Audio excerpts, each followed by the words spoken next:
Coming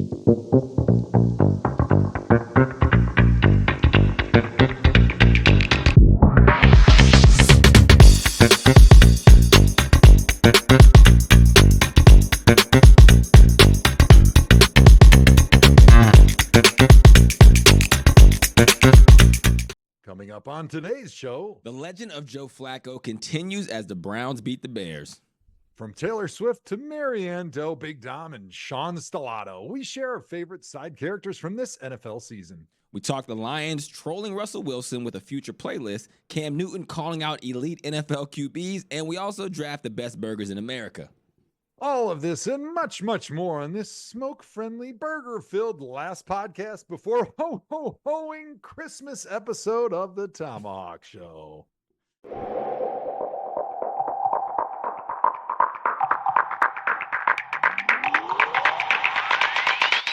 What's up, everybody? Welcome back to the world-famous Thomahawk Show, brought to you by the good folks at Meadowlark Media and the DraftKings Network. As always, I am the Hawk portion of the Thomahawk Show, Andrew Hawkins, 7-year NFL vet, ESPN media personality, so on, so forth, whatever. The Thoma version is the more important version. Joe Thomas, NFL, Pro Football Hall of Famer. I always call it NFL Hall of Famer. He's been to a million Pro Bowls. He has a million All-Pros. He played a million snaps consecutively, but as we get closer to playoffs, that's where I have one up on him because he has never played in a playoff game, but he is a Browns fan, and it is looking like the Browns will have another playoff appearance this year. Joe, how are you, man? Well, I'm doing good, especially because the Browns are now down 75 starting offensive tackles, and I think I'm the next up. You're next. I may be able to go play in the playoff game for them this year, and I can break that streak so that you don't have that one-upper on me every time you introduce me to the show. So I'm doing fantastic. Thanks for asking. That would be the best storyline in the NFL to add to a bunch of other great storylines this year. Now, this year, I've been trying to be more objective because I'm a media personality and I have to do that. And I'm also trying not to jinx the Cleveland Browns because the Cleveland Browns have gotten more luck this year than I think I have ever seen in a very long time. Before we get into the Browns, I am going to introduce the other members of the show. Fat Nat with a PH, 3 T's. Fat, how are you doing today? I'm doing great. I mean, hey, Browns, Niners, doing well. I'm always good when that's the case. You are in heaven right now as a Niners fan and a Cleveland Browns fan. And last but not least, Juju Gotti in the building. He's rocking a Browns jersey too. Look at that. We got synergy here. Juju, why the Browns jersey today? When in Rome, salute to the Thoma flock. You feel me? They sent a lot of positive messages over the weekends. A lot of love from Cleveland, you know what I mean? So salute, man. I can return the favor. And let's get started with some NFL news. We're going to start with the Cleveland Browns. That is not on the rundown, but I'm throwing an audible here. The Browns won against the Chicago Bears this week. And Joe Flacco, he threw 3 picks. So it was kind of like a weird situation of like the honeymoon was over. But at the same time, he did enough to get a victory. Justin Fields actually looked really good, and he threw what should have been a game-winning Hail Mary, but it was dropped, and the weirdest thing happened. Luck was on the side of Cleveland. Joe, were you watching this game live, and if so, what was your reaction? I was actually. My neighbor across the street, who's a good friend of mine, is a huge Chicago Bears fan, and so it was great being able to bring the kids over there and kind of live and die with each moment. Knowing that there was a lot of trash talking on the line. And of course, as a Browns fan, we were the last one standing. We got to do all the trash talking, but it's funny that you mentioned Joe Flacco didn't have a great game. He had 3 picks. Well, he threw for 374 yards and 2 touchdowns. Not all those interceptions were totally his fault. There was a couple bad ones, of course, but one of them went right through the hands of his receiver. Fields threw for 166 yards and 2 picks. Now, granted, those picks were on 2 Hail Mary plays. But it just goes to show that it's hard to look at stats and come up with an idea of like, oh yeah, this guy played good or this guy played bad, because a lot of times it's 2 or 3 throws in a game that'll determine the outcome of a game. And the opportunities that you have that are given to you by your play call and the receiver separation that they have kind of determine what your chances of being able to complete any given throw was. So it was fun to watch the Brownies come up with the victory. And I think you are right that Justin Fields did show some good positive progress. And so the Bears really have a big decision to make kind of at the end of the season if they want to keep him, a guy who is improving as the season is going on. So not a lot of what you said was interesting, but there was one You're part welcome. of it. Yeah, I appreciate that. The part where you said you went over to your neighbor's house to watch the game, who's a Chicago Bears fan. Are you guys really close? And again, this is a little different because, you know, you both have your teams and everybody watches games where it's like somebody's rooting for another team. Have you ever been in a situation where you're not allowed to cheer for the team that you actually want to win? Well, that was sort of the situation that my neighbor was in. My neighbor, Jake Bjork. Yeah, you were the big Being a Bears fan, he's like, you know what? I want us to lose because I know we're not going to win the Super Bowl this year. And so I want better draft choices so that we can stock the cupboards when the draft comes around this offseason. But at the same time, I'm staring him in the face, pointing him in the middle of his chest, talking trash to him. So there's a little pride aspect in that situation. So to start the game, especially when the Bears had the lead, like he was throwing it back, he was cheering on the Bears, but a classic softy. As soon as the Browns won, he's like, well, in the end, I'm happy the Bears lost because they get a better draft choice and yada, yada, yada. Right. Kat, what about you, Juju and Nat? Have you ever been in a scenario where you wanted to cheer, but you couldn't? No, I will always cheer for my team. You don't give a damn. I don't care. Okay, just. Yeah, I think it's a special situation. Like I go to an Eagles bar here in Atlanta where all the Eagles fans be, and not rooting for another team wasn't on the menu. But I had CeeDee Lamb in the championship last year, and we were playing against the Cowboys. And so CeeDee Lamb made a big play, and I was like, oh, no. Oh, like, you know what I mean? Just so I wouldn't get beat up by the rest of the field. Just look at you assimilating, sports assimilation. Meanwhile, Nat is over here like sports fan Debo.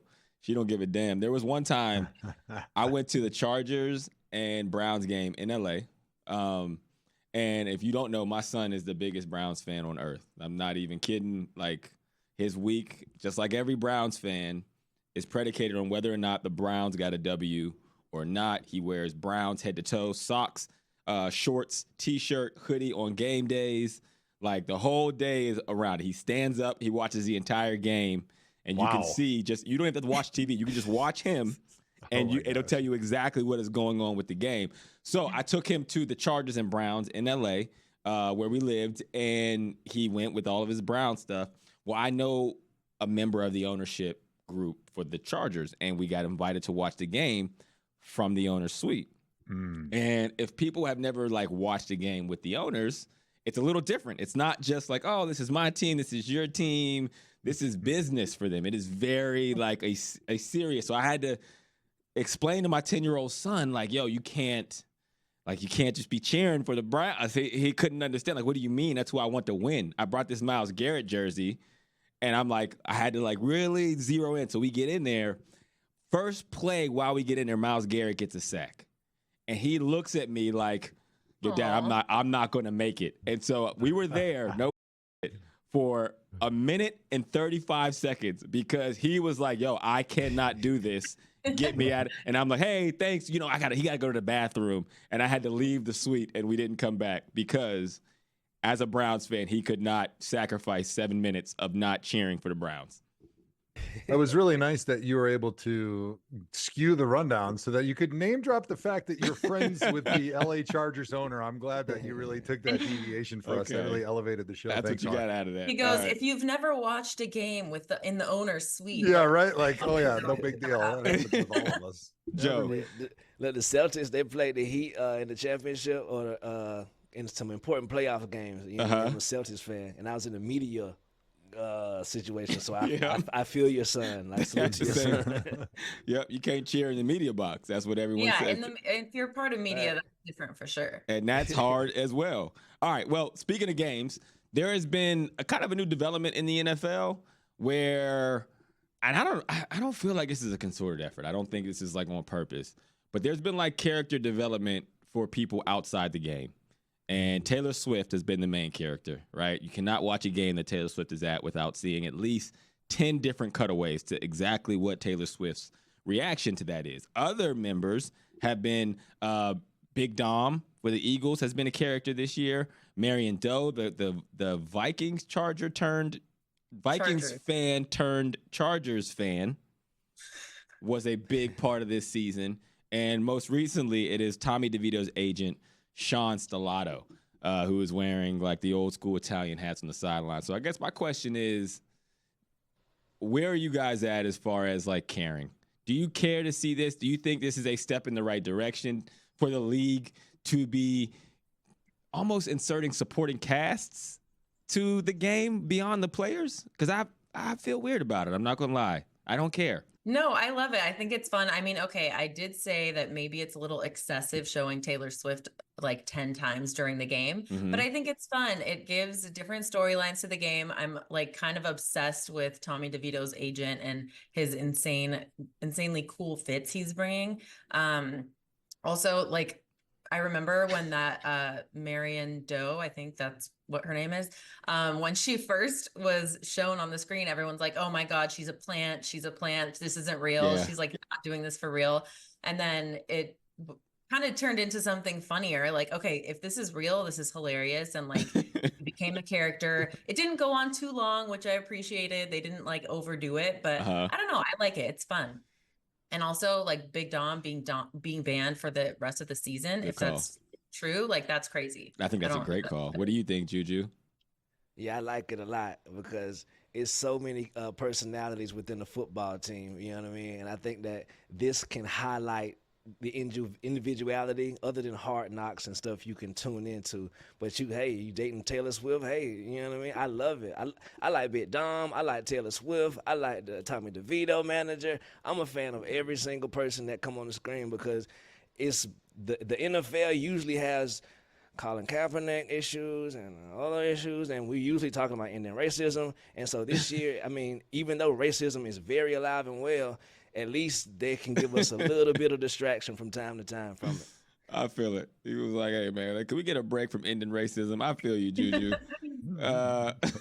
Joe, what do you think? Because they ain't going to end it. It's in the end zone, and it's racist as hell still. in very small print, might I add. Every year they're lowering the font just one notch until it's not distinguishable and you can't read it anymore. You know what? I do like it. I think adding layers and adding drama to the games is really fun. And I think this is what the NFL has wanted to do for a long time. They wanted to take the game more international. And they've wanted to make it more than just about the sport of football. They've been wanting to make it about the entertainment and the connection between everybody's life. Because if you don't love the NFL, you can still tune in because you're interested in Taylor Swift and the drama with her and Travis Kelce, or Big Dom, and you're a big Philly fan and you'll love the character that he is and like what he represents and what you see in him, in yourself, and the pride you have in your city. And with Tommy DeVito's agent, I'm not exactly sure if he was dressing like a gangster, an Italian gangster, ironically, with the fedora and the pinstripe suit, or if that's what he dresses on a normal basis. But either way, it was interesting enough for me to tune into the Giants game, which I'm not going to watch the Giants unless Sean Stellato is there. But the only thing I will say is I think the Taylor Swift stuff did go overboard because it was just so much of it. And for the most part, she's not interested in being one of the characters in the drama. I know that, Hawk, you have your conspiracy theory, and I'm really starting to lean into it with as much as they put her out there and as many games as she's gone to, because for somebody that's as famous as her, I can't imagine she enjoys being the center of attention all the time. And potentially if things go sideways for the Chiefs, all Chiefs fans are going to blame Taylor Swift for their bad luck, right? That's what always happens. You think NFL fans real, but like that's a big risk for a gal like Taylor Swift who's got nothing wrong in her entire life. You think NFL fans want it with Swifties? You think that they'll be able to like back them down in a battle where the Chiefs fans feel like it's her fault? And it's not NFL fans, it's Chiefs fans specific. Yeah. Do you think that they will be loud enough that the Swifties won't drown them out? No, the Swifties are crazy. So no, they will come for NFL fans no matter what. Anything negative you say about Taylor Swift, they're coming for you. Man. Right. And the NFL, it's like whenever you have your first beer or use your first drug, for some reason you think it's the only thing in the world that you need to do all the time. But then you realize, oh, no. There's a way to drink responsibly. And I think there's a way to have Taylor Swift and the Swifties involved in the NFL more responsibly than they displayed earlier in the season. Okay. So you said, and Juju's all for doing drugs responsibly as well. He left that part out, but that was the third part that was trying to get edited. Swiftie responsibly. Allegedly. Yeah. No, that makes sense. We did OD a little bit on Taylor Swift. I get that. So Dom, one of the characters, he's gone for the year. He's killed off in this season of NFL. Yeah, that was a mistake by the NFL, by the way. You think that was bad what writing? an idiot. Give him a 1-game suspension, fine him $1 billion. But let him be on the sideline. I mean, he's become a part of the show. No, you got to ban him. I was actually all for the ban. If they ban the kid from the Dolphins for taping the Tyreek Hill celebration, you got to get Dom. Dom got to go, bro. But you're defending the NFL for banning the Miami Dolphins Tyreek Hill buddy on the sideline. That was the most ridiculous ban ever. He was just taking a picture of him, and Tyreek grabbed his phone. I get that there could have been some collaboration going on, but even still, like, give him a warning, maybe 1 game. So for you to use that as justification to suspend Big Dom is a crime against your own soul. And I'm just very ashamed of you. If precedents, I want things to be the same. Okay, I don't have to agree so once with you. Bad precedents is set, you don't ever want him to correct the record? Not in the middle of it, because now it seems like, you're showing favoritism. Do it in the offseason. You didn't write the Constitution. Rectify it. But if you've already gone into an action, make sure that is true of all things. And also, the kid that was filming Tyreek didn't try to fight Fred Warner as well. Which look, ban Stephen Ross for that weak ass waddle he did yesterday. That was a terrible. I like it. Yeah, consistency, Hawk. NFL needs some consistency. That was more offensive than anything that I saw at a Big Dom or Tyreek's buddy. But they filmed that. Speaking of consistency, all right, our next headline: the Detroit Lions trolled Russell Wilson with nothing but Future songs during pregame warmups at Ford Field for 25 minutes straight. They played all of Future, the hip-hop artist's catalog. They only changed the music when Wilson walked off the field. And if you don't know, Future is a music artist who is the father of Russell Wilson's wife's first son. Did I say that right? Okay, nailed that. Now I need reactions. What are our thoughts? Juju, I'm going to start with you. Give me your thoughts. Bruh, I feel like, salute to the NFL. But the people in charge of that music, y'all need to stick to y'all job and stay in y'all lane, bro. Don't involve this man's family and kids, because it's a thin line between kids. That's what I was looking for, wives. Juju. What'd you say? I said, that's what I was looking for, Juju. Go ahead. Yeah, because you're going to tell me you don't give a damn about what that's... look, keep the families as much as possible, man. Keep the family and the children away, brother, because these things be having residual effects that we don't see later on at the dinner table. We don't see later on his wife is expecting, or maybe she just had... Like, come on, can we give the guys a mental health break in some capacity at time? He already got to deal with these people finna try to get his head all game. Like, they finna try to tackle him so vigorously all game. So please, I lean into supporting the brothers and sisters' mental health at the times that we can. Yeah, I think it definitely got into his head a little bit. I'm gonna be honest with you. That would definitely, it would mess with my head. I'm telling you that right now, Joe. What were your thoughts? Good gamesmanship, or should it be off limits? I thought it was classless, to be totally honest. And I usually err on the side of doing things that make it fun and, ragging on people and, kind of poking at them. But like Juju said, this could be some really deep family drama. I don't really follow it as closely as maybe I should, but I know that there's probably some like hurt feelings going on, I'd imagine. And to do what the Lions sound system did just seems like it's bringing the family in just a little too much. And it seems a little classless, but to your point, it worked. Lions won 42-17, so I'm sure the people in Detroit, although everybody around the world is saying, hey, you bozos, that was pretty classless, they're saying, hey, we won the game, and I guess for them, that's probably the only thing that was important. Nat, I'm gonna kick it to you, and I'm gonna make it a little closer to home. Let's say you're a 49ers fan. Let's say somehow the Seahawks get in. And a future fan. And a future fan. You meet the Seahawks in the playoffs. And if they're playing at Levi Stadium, you're at the game. They start running Future through the speakers while Russell Wilson is warming up to get him off his game. What is your feel?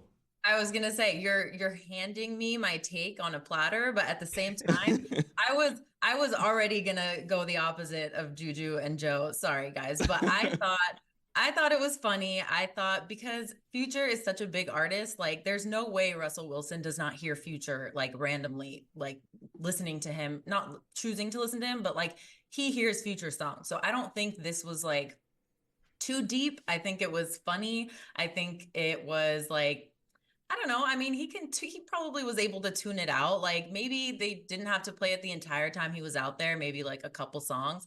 But still, I thought it was funny. I thought it was a good troll. It wasn't like I thought it was subtle and funny. So I am on the opposite side of you guys. Sorry. And thanks, Hawk, for giving me like the little extra push I needed for that. But no, I was gonna say I thought it was funny regardless. Juju didn't give it to me. Joe didn't give it to me. I needed someone to push at for inconsistency from the take about Jamal Adams and the bringing his wife into it. And I didn't think you were going to give it to me, Nat, but you did. That was different. Is it different? Because now you're still bringing in somebody's significant other to on the field. And so I agree with you. Listen, you can't have a fire pregame list without a Future song. That is a reality. Let's call that what it is. Right. But 25 straight minutes, and it might not be so much Russell cares, but 25 straight minutes of the entire catalog, some of which lyrics might be about your wife, while maybe your wife is there or watching the game or what have you. Like maybe it's Sierra who was like, yo, this is whatever. Right. I was waiting for social media to be up in arms about bringing somebody's significant other into it like they were with Jamal Adams. I just want consistency, Juju. I'm not saying one's right, one's wrong. Just give me something that is the same. I am consistent. I am consistent. Because what's the gotcha? What's the gotcha? Okay, your wife has a baby daddy. That's the gotcha. Right. Okay, cool. Keep playing. Like that's what I'm saying. I'm consistent. Yeah. This is lame. Yeah. This is square. This is classless. This is what square people do to get. I know what real anger feel like. I know what real depression feel like. And if you're throwing rocks at that just to get some jokes off, I think you lame for that, bro. Yeah. Detroit Lions, salute, but that's lame. I wish Russell would have won. I wish he would have won because then the conversation would be easier. But the hard part, Juju, is it did seem like it worked. Nat, what you got to say? Of course it worked. It's a terrible thing to do.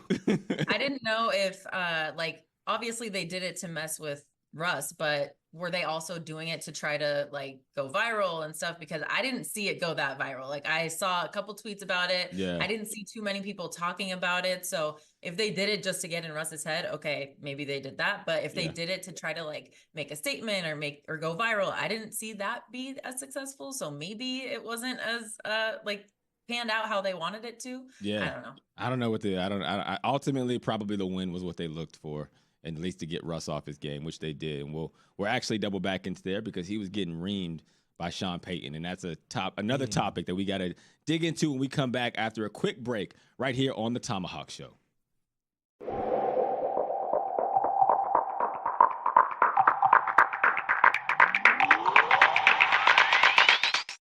Welcome back to the Thomahawk Show. In other news this week, Cam Newton made a lot of headlines because he, on his podcast, I believe it's 4th and 1 because he has a couple of them, but I believe his podcast, 4th and 1, he called Dak Prescott, Brock Purdy, Tua Tagovailoa, and Jared Goff game managers. And it sent sports media into an uproar. And actually on a show that I was on, ESPN Get Up, there were some comments made by some of the panelists who basically said, look where you're at, Cam. You're tweeting from the basement or something. I'm paraphrasing. And that also sent everybody else into an even bigger uproar. So I want to start with the beginning portion, Joe.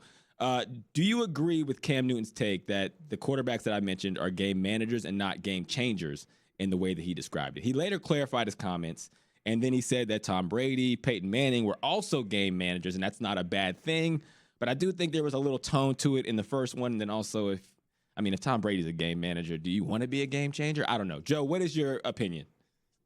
So this is one thing that I always wanted to make sure that I wasn't when I was retired, was a guy that was jealous, wishing that I was still out there and that I could do the things that the dudes that are out there right now putting their lives on the line are doing.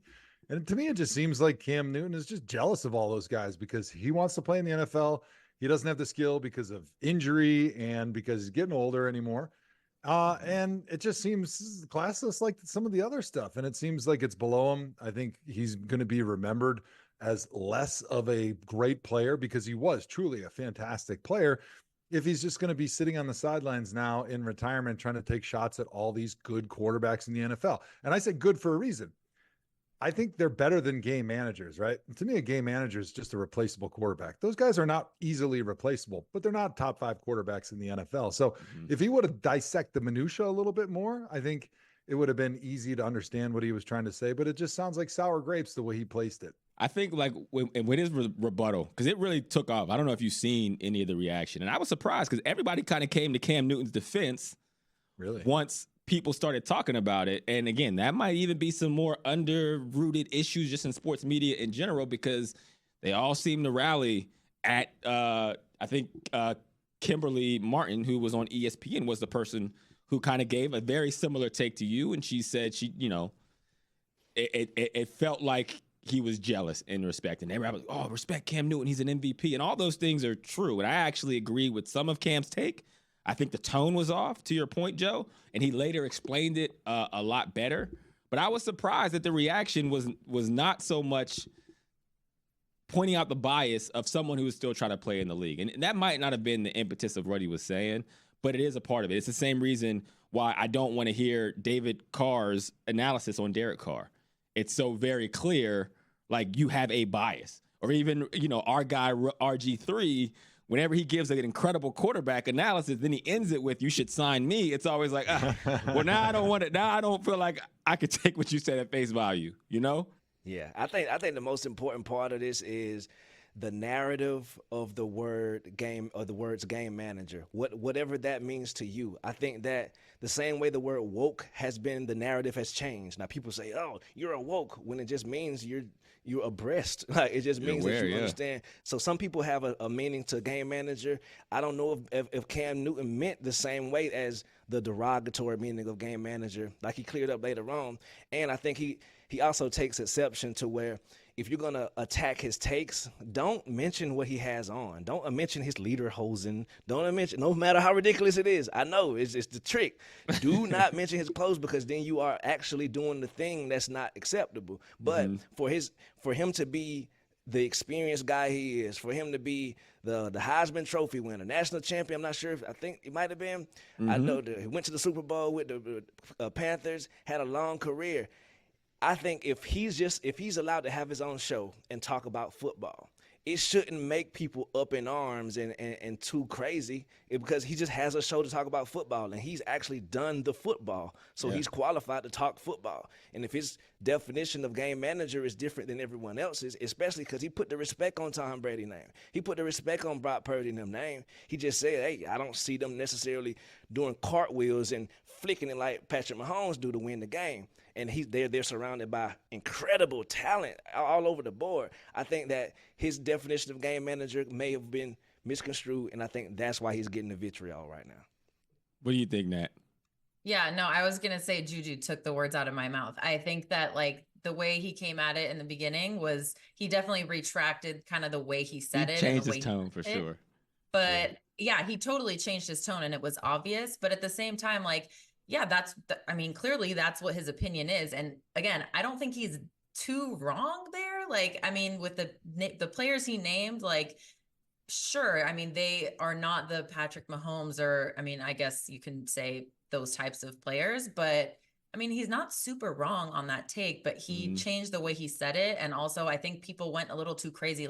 I agree. He is, I don't know, for me, at least, when I hear former players analyze something and talk about something, I take it a little bit differently than when an analyst says it. So I think that, his point was right of I know this, I played the game. I know what I'm talking about, essentially. I think that's fair. And he was a good quarterback, and maybe he is a little jealous that he's not playing right now, because that was the tone in the beginning. Yep. He switched it up, but I don't know. It's there's a fine line. I agree with what Juju said.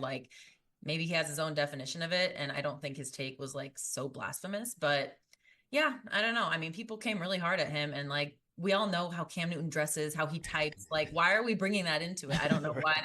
What was the point of that? I don't know. Hawk, his take was dripping in pettiness. Let me read it to you guys, okay? Yeah. They're not difference makers. They're being asked not to lose. I don't give a damn what you do. You don't have to score every time. You just don't have to throw a pick every time either. If we're going to call a spade, a game manager is different than a game changer. I don't know, but that seems like it was pretty harsh. And he's talking about a guy, Dak Prescott, and another guy, Brock Purdy, who are the two favorites to win the NFL MVP. So Yeah. that seemed like he was going a little bit too hard. And all right, let's be honest. Like when you're doing podcasts and you're doing sports media, your number one job is to get attention, right? We talked about Skip Bayless and my love I have for him. And really his brand is just say crazy, outlandish stuff. And it's gotten him to be one of the top voices in sports media. And so like saying stuff like this for Cam is probably good for him, right? He's getting a lot of clicks. He's getting a lot of attention for it. But if you say stuff that's dripping in jealousy and pettiness too often, people are eventually going to tune you out. But right now he's still very relevant. He just came off playing at quarterback, and those are all his peers, guys that he played in the NFL at the same time with.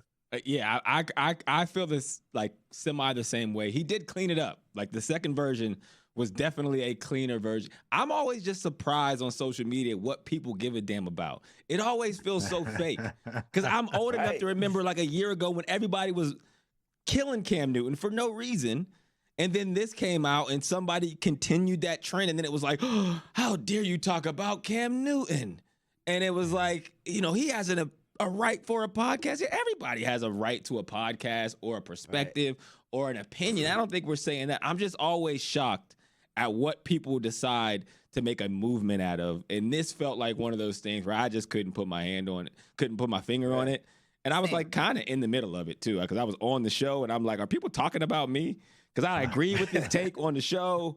And then they did start making fun of his outfit. And I purposely didn't say anything about his outfit because I felt like, that might be a little too far. I'm not going to. Yeah, it seems personal. Yeah. Right. And, you know. And on top of that, bro, I done heard Arlovsky, Damian Woody say much harsher things about their quarterbacks when they picked Zach Wilson when he wasn't doing so great. They done talked about these folks on TV. Stephen, everybody be talking. Cam Newton say one thing, and now he's just ridiculous for having a take on his show. And it's not even that crazy of a take. Maybe it's not right, but like it's not that crazy. We've heard a lot crazier than that. All right. So who wins the MVP this year? On that note, Joe, who's your MVP vote today? Well, you're putting me in a bind here because I had Dak Prescott until what I saw last night for him. So honestly, there's a really good chance it is Brock Purdy because the Niners, they look like the best team in the NFL right now. And typically you're going to give it to the quarterback of the best team as long as he's playing pretty well. And Brock Purdy's playing great football since he had the little skid in the middle of the season when he played the Browns and a couple other teams, but he's looked great since then. 29 touchdown passes leading the league, Juju. That's your vote as well? I mean, the only other person I could see sneaking in there at this point is Tyreek, but he missed the game yesterday, which I feel like is big when it comes to his 2,000-yard chase. And a wide receiver is just it's hard to give it to him anyway. So outside of Brock Purdy, I don't see anyone that's necessarily deserves it more than him. Yeah, Dak is his case is hurting. Josh Allen is trending, Nat. But I'll be honest with you, even if I look at the 49ers, my vote is CMC. I mean, I think Christian McCaffrey is more the MVP than Brock Purdy, and that might be messed up because I think we all have a reverence for Kyle Shanahan drink, and we just automatically think if you're a quarterback in his system, you're going to play well. So, Nat, who is the MVP this year? I like that take, and I'm going to go with you. I like the CMC take for MVP. I think, like I love Brock Purdy. Obviously, I'm the two Niners making their case for MVP. I'm happy regardless.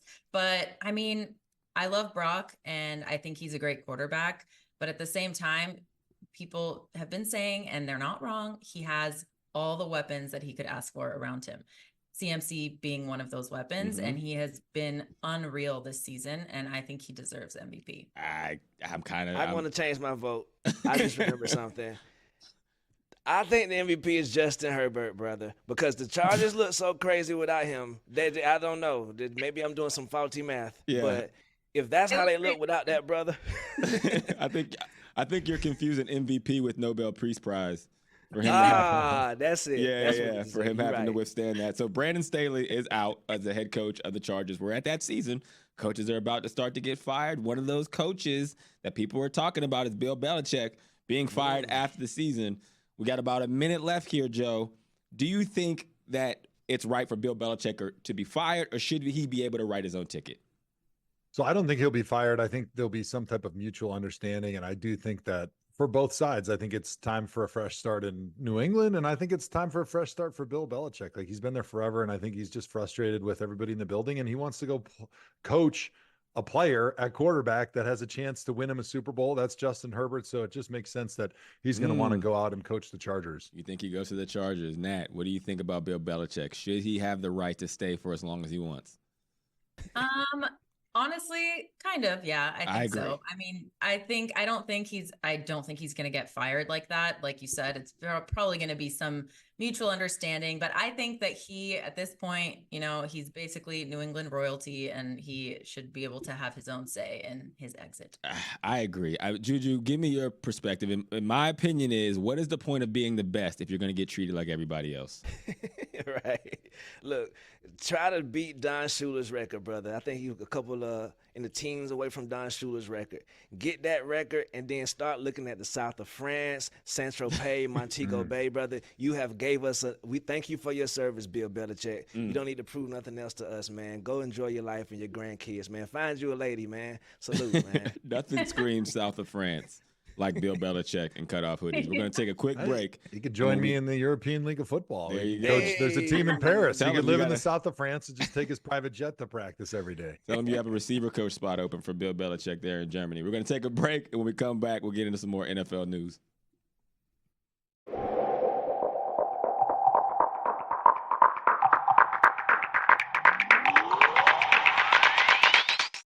Welcome back to the Thomahawk Show. One thing that I do want to bring up, there was a point in time where we would talk heavily about burgers. There was a time in my life where I was eating probably roughly 250 burgers a year. I'm not far off from that now, so I don't want to make it seem like I've turned a new leaf.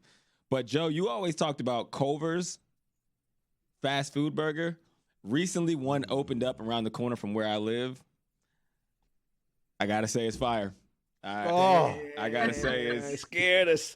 I got to say it might be my number one fast food burger. I mean, Wow.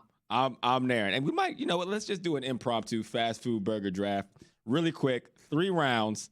Everyone gets a chance with the first overall pick of the 2023 Tomahawk Burger Draft.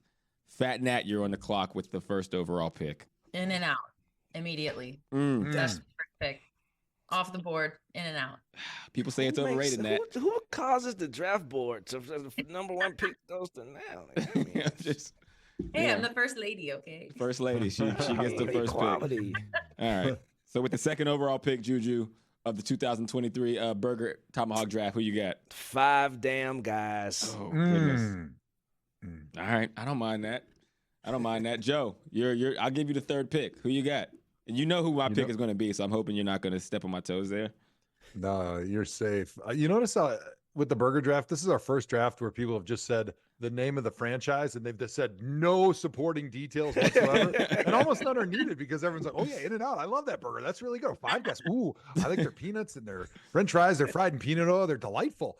So actually I'm going to maybe, since we didn't really talk about doing this, I'm going to say the Six Springs Farms Hall of Fame beef burgers, because actually last week we just launched a brand of beef that's raised on my farm. It's a Wagyu Angus Simmental blend. It is honestly the best burger that I've ever had in my entire life. I'm going to cook some for the family tonight, and you can check it out on sixspringsfarms.com. We're selling a little bit of those pre-made burgers, so maybe I'll have to throw some out to you guys so you can enjoy it, because as great as Culver's is, which it is the best fast food burger, there's no doubt about it, my burgers are even better. Well, we're going to put this on social media. Love a shameless plug.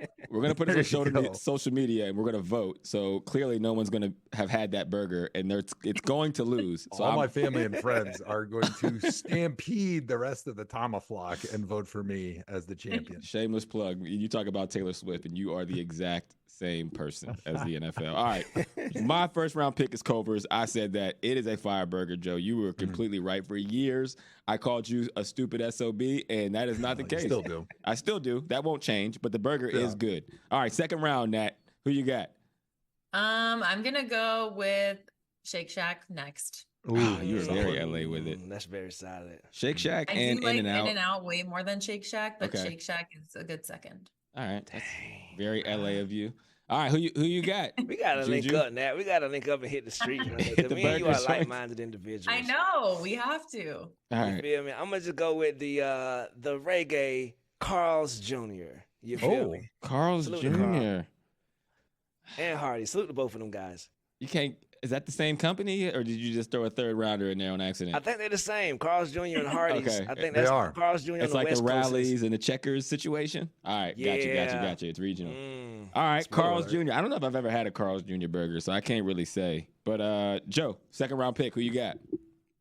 Yeah, this draft is skewing much more towards like almost a fast casual burger because fast food is more like your Wendy's, McDonald's, Burger King, and we all know the quality's not there with those. But I'm going to continue along the same train of thought and go with Red Robin. I don't know if you guys have Red Robin where Red you Robin's are, a but good it's all burger. like it's a make your own burger that's really amazing. They have these huge patties. They do like a coarse grind. So it's got this wonderful surface area that just captures all the juiciness and all the seasonings. And you can put whatever condiments and signature sauces on that you want on top. And it's just fantastic. We had one in college right on campus, and I used to go there almost weekly, maybe more. Red Robin. Yeah, I don't mind Red Robin. All right, second round. I'm gonna go with Swenson's. Ohio delectable there. I mean, it is an incredible burger for sure, and that was my battle. So those were 1 and 2 on my big board, Culver's and Swenson's, and here I am at the bottom of the second and still got it. So here we go, last round, third round, Nat. Who you got? Okay, going with the Habit. I love Habit burgers. I don't know if you guys have that over Never. there. I don't know if that's a California thing, but I love Habit. Okay, Dang. Habit. I've never had it. Has anybody else had a Habit burger? I Never ain't heard had of it. But if that like it, I know it's fire. Yeah. Exactly. Okay, I'll take that. Okay, I got a lot of bad habits. Never had a Habit burger. Juju, who you got? Third round. I'm gonna go with my dog from the Funky Bunch and my other dog from the New Kids on the Block, man. Them wild burgers go crazy. Do they? You dig? I've never even thought to stop at Wahlburgers just because Think about it. Think it's about worth it. It's fire. Yes, sir, Ski. What kind of burger do you get from there? Ah, man, so I like mine. You know what I mean, double with cheese, ketchup, mustard, mayonnaise only. Add a little slide of bacon, cut that thing in half so I can eat around the sides until I get to the middle. Oh, that is very specific. I like that. Joe, who you got third round? I see you deep in thought. You have no idea where you're going with this pick. No, I do. I'm just thinking about the shame on me for all the years I lived in Cleveland. There was a Wahlburger right downtown, right by the baseball stadium, and I never ever went there. And now that Juju has told me how fantastic it is, I have this deep desire to try it. Like my biggest flaw in life is that if there's like a food item that I haven't tried, I have to eat it. So when I'm on vacation, I order at least 5 or 6 entrees every time I sit down to eat because I'm like, well, when's the next time I'm going to be in Germany eating at this place? I got to eat everything and see what it's like. Like I have this mystery and curiosity in my life, in my mind that is unquenchable. And turns out I'm going to move to Germany. So I guess I didn't have to eat and gain 20 pounds in the week that I was there a couple of years ago for NFL Germany. But now I got to try Wahlburger. That sounds fantastic. I can't wait. However, with my selection, I'm going with Whataburger. And I think part of it's like the exotic mystery, the fact that I think they're only down in like Texas in the South. And so I only get them in special vacation situations where I'm really enjoying myself. And they're fantastic. I really love Whataburger. I mean, they're definitely worth the high praise that my Southern friends always give them. My final pick of the 2023 Tomahawk Burger Draft, I'm gonna go with McDonald's. Yeah. I probably still Hey. eat those the most throughout the year. 377 billion burgers sold. You can say what you want about the quality. They're doing something right. All right. Listen, it might not be real meat, Carl. That is fact. We understand that. But that is not the point, okay? Neither here nor there, Carl. Neither here nor there. You put a little barbecue sauce on it, you'll never know the difference. What's the all right. hamburger you go with, though? Because McDonald's is one Yeah. of those burger chains that has a wide variety of hamburgers. Yeah, I do the triple cheeseburger. I bet you didn't even know they made a Oh, triple Is that a cheeseburger. thing? Oh, Yeah, see? You didn't know. What? Yeah, triple Now I got to go to cheeseburger. McDonald's and try their triple single cheeseburger. tear just came down my cheek, bro. Salute to the triple cheeseburger and Hawk, man. It has been a evolution for me. I started off doing the double cheeseburger meal when I was young, and then I moved on to the McDouble, which was $1 at one point for a long period of time. And then I'm like, you know what? I don't want 2 double cheeseburgers. That seems a little excessive as my metabolism slowed down. But one wasn't enough. And then of course I was on a trip somewhere and I was on Uber Eats and I'm like, I'm gonna get some McDonald's. It's the only thing open. And I accidentally typed the T in and triple cheeseburger popped up. And I'm like, you gotta be Triple cheeseburger. I've been ordering it ever since, Joe. So, quick fun story. Shout out to McDonald's for helping me turn into the NFL player and Hall of Famer that I am currently today, because my first couple years at Wisconsin, I gained weight, but I had trouble getting over that 300-pound mark. And my sophomore year, I lived right down the street on Regent Street in Madison, Wisconsin, from a McDonald's. And this was back in the day when you could walk through the drive-through. And so we would walk home from the bars every night, and it was when the dollar menu was still going on. And we would order 10, actually, I say we, but I meant me. I would order 10 double cheeseburgers in the walk-through drive-through on the way back to my Regent apartments at bar time. And I would eat all 10 of them, which is probably about 5,000 calories on top of all the beer and all the crap I had already drank that entire night. And that was when I finally was able to get my weight up over 300 pounds. I gained 50 pounds that year. I was so proud of myself. And I also gained 30 blood pressure points. Yes, congrats. And I think High at scores. that time also my cholesterol doubled. So all the good things that you want to be an NFL player, McDonald's gave it to me. There you go. High scores in cholesterol and blood pressure. Congratulations Thank to you. God you are still with us, brother. Thank God. Let's give it to Joe being with us still, man. Yeah, Joe. Dude, here's to my liver for handling all that saturated fat. We love you. All right, let's get into some extra points really quick because I need your perspective on this, Joe. They are trying to ban what they call the hip drop tackle. Apparently, it's when you wrap the hips and you just drop your weight to the ground, which to me is called a tackle, period. But they are effectively starting to wean this out of the game. I think it was a quote directly from Roger that said, we got to get rid of this hip drop tackle, which, again, I had no idea was a thing. But apparently you shouldn't be doing that, Joe. Are you a fan of the way that the rules are going in the NFL? Yeah, I am at a loss for words because I did remember hearing somebody say this watching the broadcast on Sunday, but I didn't even know what they were talking about. And now that I just quickly looked it up, like I'm really not familiar with how to tackle somebody unless you hip drop them. Isn't that like the perfect way to tackle? Like you wrap up their leg and then you drop your weight to the ground and you twist them. Like, isn't that how Pete Carroll made like a lot of positive news in the NFL, like teaching guys the right way to tackle, like moving your head to the side, grabbing a leg, and then doing like the gator roll? Like that's how they teach people the right way to tackle. If you can't do that, what are you supposed to do? Like just bench press them to the ground? I'm not really sure what the other options are. Well, they said that it has been causing too many injuries to the lower extremities. If you watch the Mark Andrews tackle, he gets tackled from behind and they drop down, and it's like, oh, you fall on your knee or your ankles. And again, they say we have to eliminate it. And I'm not a defensive player, but I do feel like they are making it very, very hard for defensive players to do their job to a point where not even I understand it. No. Right. So first of all, they're still allowing defensive players to dive at the back of receivers' legs as they're trying to catch the football. If we want to outlaw something that's extremely dangerous, I mean, how many times have you seen guys get their knees blown out when tight end's going across the middle of the field and he goes up, as soon as he lands, the safety's coming in and just sawing the back of his knees in half? Like, that's a dangerous play. Let's get rid of that before we get rid of the hip drop tackle or whatever that is. It makes no sense to me how we're going with that. But no, even more offensive than that is something that Justin Fields did in the Browns Bears game is the fake slide. Like when a quarterback starts to slide, the rule book says he should be down immediately. Like he's not allowed to get an extra yard as he starts to slide. If you fake like you're going to slide, you should be down right away.